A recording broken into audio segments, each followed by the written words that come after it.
Hi, welcome back to my bookbinding studio. It's really gloomy outside today, so I have a light in my studio right now. It's going to really help with filming and, of course, help me work as well. My goal for today is to finish binding these books. I'm almost there and it feels like, it's definitely been a marathon. So I have a few more watercolor books to bind and then all these Instax albums. So once I have these books bound, I can take photos of them and list them on my website. And that's going to be probably a day's work as well. So my goal is to reopen my shop sometime next week.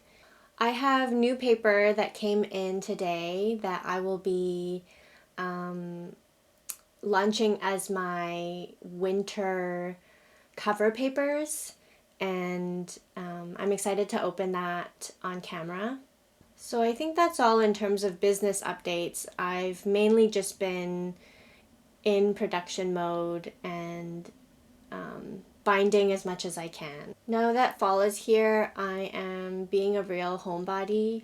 I mean, I'm a homebody all year, but there's something about the rain and cold that makes being inside that much more cozy. And when it gets cold outside, I have the urge to knit and crochet. I'm trying to make socks that I started last December and I'm almost done.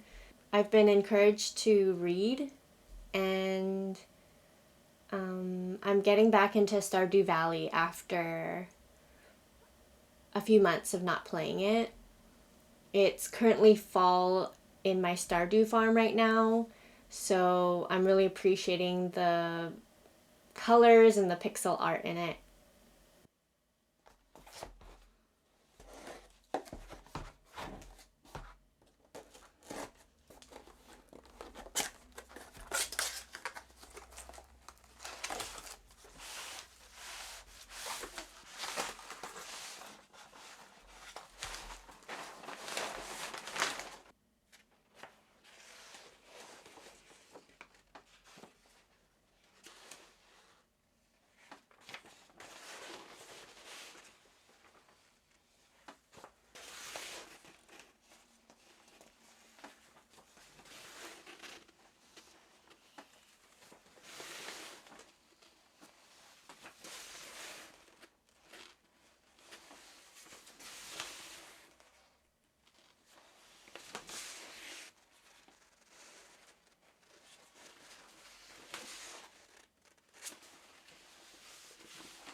They're all so beautiful.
Mom is dropping me off at Gong Gong's house for the day. I wish you could stay with me, I say. What will Gong Gong and I talk about? I don't know Chinese. It'll be okay, May, says Mom. You will still have fun. I don't know about that.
managed to get all the Coptic books done, but not the Instax album, so I'm working on that now. The new Nintendo Direct for Animal Crossing is out, and I've just been watching reactions and kind of rewatching the updates. There's so much that's out, and I'm so excited for it. I played Animal Crossing when I was little with the GameCube, and I haven't had a console ever since, so it's nostalgic, and it was my form of escapism when the pandemic hit. Playing Animal Crossing, but also watching people play Animal Crossing on Twitch. That was how I got through most of 2020, and now I'm just glad that gaming is back in my life. Everything you're seeing me make, I'm going to put on sale, and I asked on Instagram what would be some clever names for this sale, because I'm using papers that are meaningful to me and have been with me for a long time, and I'm finally using them all up and trying to let them go and trying to have other people enjoy them. People sent me some really good ideas. My favorite one was related to autumn. I've decided to call this sale the Abundant Sale, just like how we celebrate the harvest season and enjoy the fruits of our labor. I just also really love how creativity and art is bringing a lot of abundance into my life too.